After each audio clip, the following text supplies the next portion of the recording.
Education টিকে আছাম চলা সকলোকে স্বাগতম জনাইছোঁ। বন্ধুসকল, টিচিং আৰু নন টিচিং ভেকেঞ্চি মানে ৰবীন্দ্ৰনাথ টেগৰ ইউনিভাৰ্চিটি ৰিক্ৰুটমেণ্ট, ইয়াতে 53টা পোষ্ট আছে আৰু ইয়াৰে মই ডিটেইলছখিনি কৈ গৈছোঁ। প্ৰথম কথা, ইয়াত যি 53টা পোষ্ট আছে টিচিং আৰু নন টিচিঙৰ, ইয়াৰে প্ৰথম পোষ্টটো হৈছে প্ৰফেচাৰ। পোষ্ট আছে 7টা।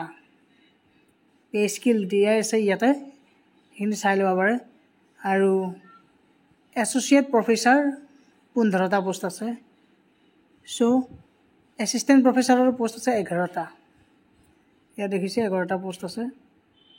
তাৰপিছতে নেক্সট আপোনালোকৰ কোৱালিফিকেশ্যন।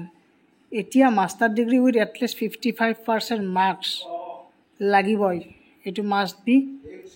তাৰে লগতে এটলিষ্ট 15 বছৰ এক্সপিৰিয়েঞ্চ বিচাৰিছে professor, assistant professor in academic level 12 and above, or 8 years of service in the academic level 12 and above, including as associate professor along with the experience লাগিব। তাৰে পিছতে আছে আপোনালোকৰ ডেপুটি কণ্ট্ৰলাৰ অফ এক্সামিনেশ্যন, য'ত এটা post আছে। আৰু eligibility দিয়া আছে মাষ্টাৰ ডিগ্ৰী উইথ 55% মাৰ্কছ লাগিবই। তাৰে লগতে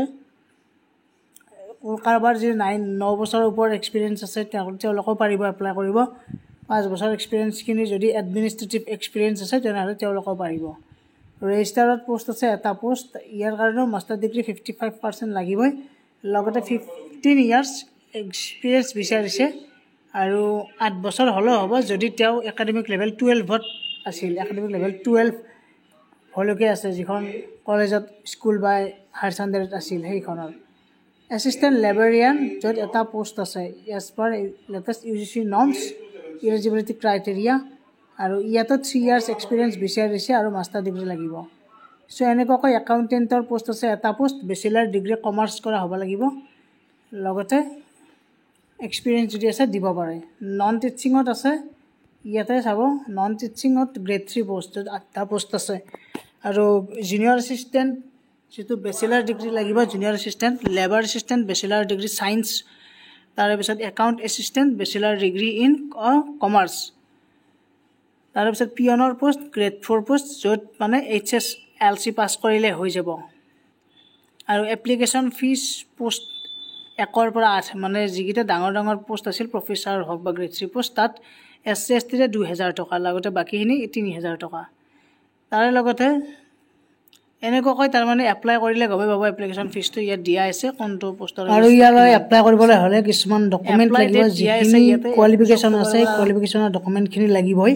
21 অক্টোবৰৰ পৰা যিহেতু 18 অক্টোবৰলৈকে চান্স দিছে, গতিকে সকলোৱে নিজৰ যিখিনি কোৱালিফিকেশ্যন যাৰ আছে তেওঁলোকে এপ্লাই কৰিব পাৰে। ডেছক্ৰিপশ্যনত বাৰু এপ্লাই লিংকটো থাকিব। গতিকে ভিডিঅ'টো এইখিনিয়ে আছিল আজিৰ, ধন্যবাদ।